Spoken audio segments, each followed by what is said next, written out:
going on, players? And welcome back to Hertha Hero with Hertha Berlin on Football Manager 2020 with me, Foggy Plays. Today we're taking on AC Milan in the Champions League group stage to decide which one of the two teams is going to be top of the group. We've seen off Sion and Krasnodar.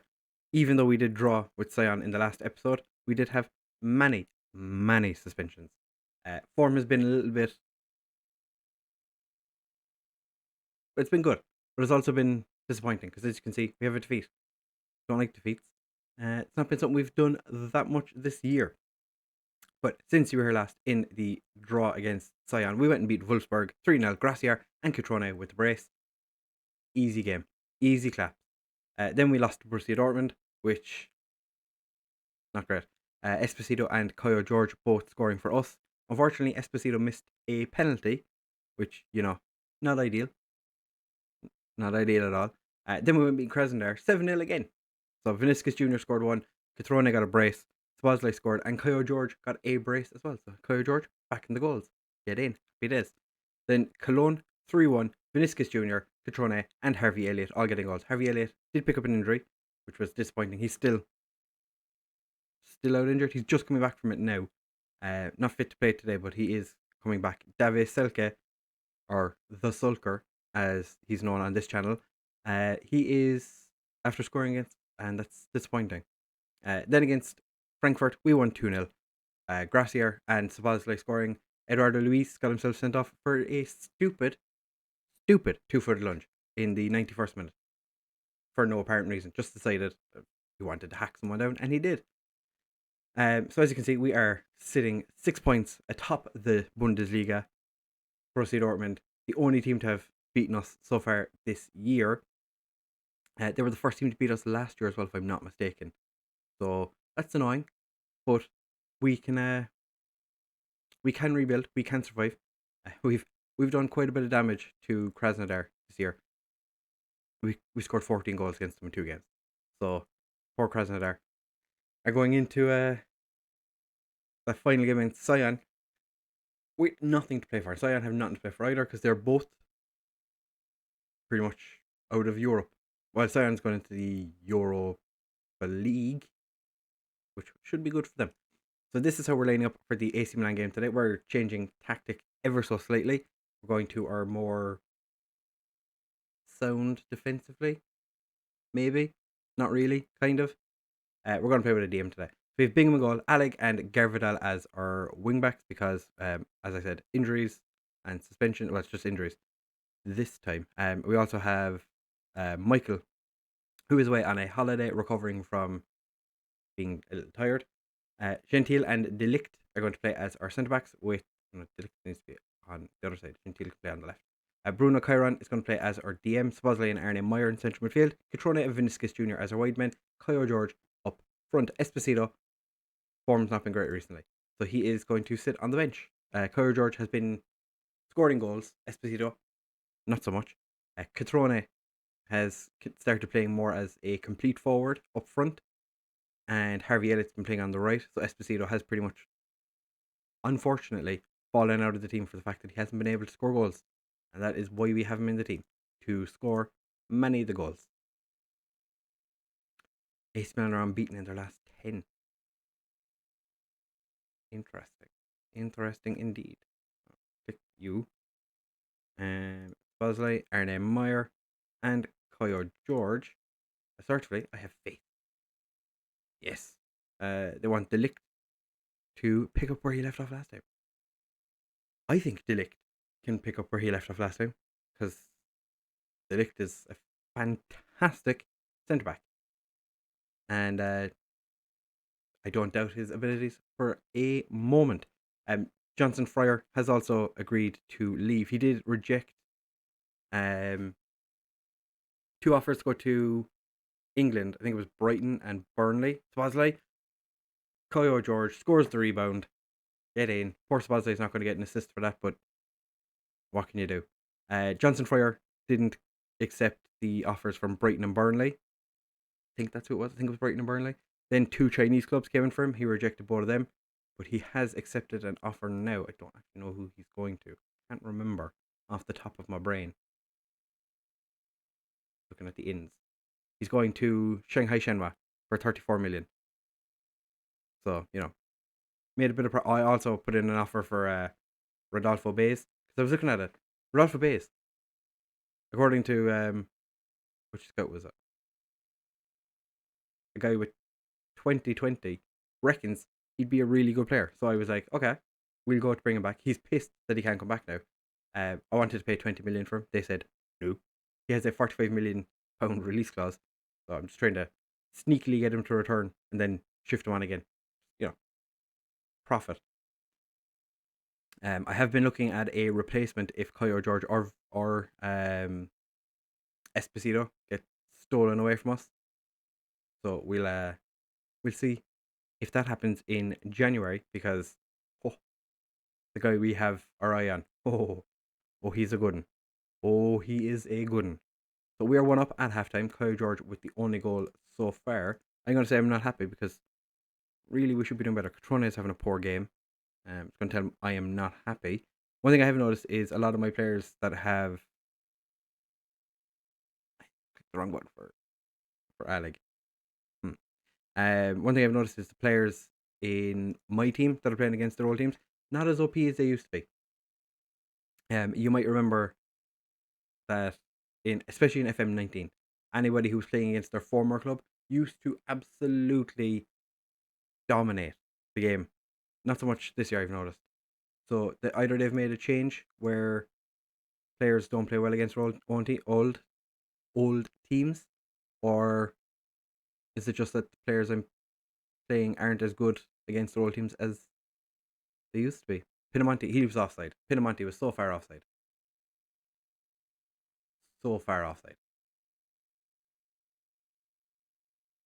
Alec almost kept him on. I don't know where that yellow line... That yellow line was nowhere near one of our players. Alright, Catrone, you are playing terribly. We're going to bring on Esposito as our right winger to play as an inside forward. Lvly's having a poor game. We're going to bring on Sagarel and leave him run around for a little bit. Going to take a AC Milan with a corner. Cleared. Esposito picks it up. Oh, what's this? An Igor Killman mug.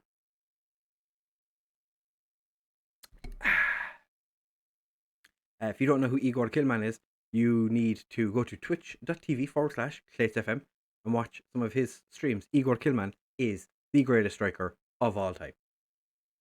Without a doubt, the best striker ever. He's a cult hero, along with Dirk Sprint. Dirk Sprint, if you've never seen Dirk Sprint, almost undoubtedly the best footballer in the world. We almost scored again. I don't know who it was. But yeah, go to twitch.tv/ClaytsFM. And if enough people ask for those mugs, you might do a limited time run. Possibly. They're a fantastic mug, my dad. And they look fantastic. Igor Killman is the man. Arnemeyer with the corner. Vinicius Jr. hits the crossbar. Bruno Queiroz picks it up. Alec. Bruno Queiroz has been linked with Real Madrid. So a player who can't make it into our first team might be going to Real Madrid. I just find that quite interesting, that a player who can't get into our team might be off to play for one of the best teams in Spain. We're going to take off Vinicius Jr., move Esposito to the left, and bring on Pielo to play as our right winger. Because it's really disappointing how poor Catrone was. Dave Pinamonti does finally get that goal. Been trying all day. He's finally got there. Yeah, we're still going to make those tactical changes, but we are going to go very attacking. We're going to demand more.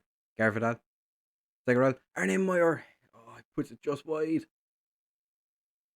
Possession has been 50-50. They've had more clear-cut and half chances, but I think we can get something out of this game if we push forward. More direct. Football, do it. No. Alright, so we finish second in our group. Sion beat Krasnodar. We'll have a quick look at what other teams have qualified with us. Yeah, I'm going to be aggressive with the lads. We should have won that game. Kyo George, even though had a very quiet second half, still managed to get man of the match. That's how poor the game was. Supposedly, you were shit as well. Vinicius Jr. All right, you're all getting told how shit you are. I'm interested to see how the Sion game ended. 5-0. Krasnodar weren't very good. Borussia Dortmund 8-0 against Lvly. This guy here, Rafael Alexandrio. I wanted to sign this guy. I tried signing him because he would be such a good player to have. But Ram wanted like 107 million. They wanted his release clause. Couldn't afford it. Well, we could. Didn't want to spend 107 million on a 21-year-old right winger when he didn't actually need one at the time. And then we sold Mina, which meant we did need one. But January is upon us. January is coming. We don't need to worry. So Liverpool and Lazio have qualified from their group. Bayer Leverkusen, 3 draws. Wow. Leverkusen with 3 draws qualify for the Europa League. Atletico Madrid miss out on goal difference. Levski were just didn't even score a single goal. If only Atletico Madrid could have beaten them by more than 3, they would have qualified. PSG and Real Madrid go through, obviously. Bromby are the whipping boys of their group. Like, with our goal difference, we should have won our group. Roma and Schalke have qualified, just in case of who's going to finish top of their group. Chelsea have definitely won their group. Inter Milan second. So Celtic are out. Leon are top of their group. Oh, curious now, who are Leon playing in their final game? Porto. So Barcelona are probably going top of the group because Celtic don't seem to be in a good form. So I'm disappointed with that late draw. 10 minutes before the end, Kyo George 169 million. So since he started scoring goals again, his value has gone up by 50 million because he was being linked with 111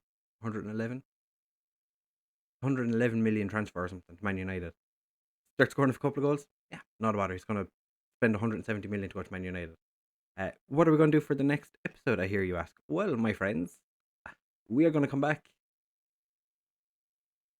for the Pokal game, possibly. We'll come back for the... When is the draw? The Champions League? 15th. We'll possibly come back for this, and then we'll have the... Do we want to play the Cup game? I don't really want to play the Pokal. We'll come back for one of the games at the start of February. And we'll have a look at the transfers that we've done, because I expect this January to be somewhat busy. We do have players coming in. We have Leandro Jerez. No, that's next year. We have David Munoz coming in to play as our new Colombian right winger. I think that's something we're going to have to do from now on. It's going to always have a Colombian right winger because of how fantastically well Mina did. I am kind of curious. How has Mina gotten on since he joined Liverpool? Not scoring as many goals. 5 assists, 1 player of the match. He's been quite good. As we said, we did make a huge profit on him, to be fair. How was Mata been getting on? Mata hasn't played yet. Okay, but that's I don't have the Argentinian leagues loaded, so that would make sense. Right, that is everything for this episode. We will be back at some point in February after I have done the long-awaited transfer window. Can't wait to destroy Bayern Munich. Can't wait to beat Hoffenheim. We're going to smash Mainz, Dusseldorf, Ingolstadt, and Borussia Mönchengladbach. And then when you come back, we hopefully won't have lost any of our main players without me wanting to sell them, which I think we're in a financial situation where I can decide. Yeah, we have 445 million. I can kind of decide who I want to sell, who I want to keep. So if you have enjoyed, please do make sure to leave a like, comment, and subscribe. Make sure to go to Clayt's Twitch channel, and scootR, he popped up down in the corner over here as well. Make sure you go and follow Clayts and scootR on Twitch. Both links in the description while you're there. IntoRowZ. Do it. Thank you very much for watching, fellas, and I'll see you in the next one. Bye.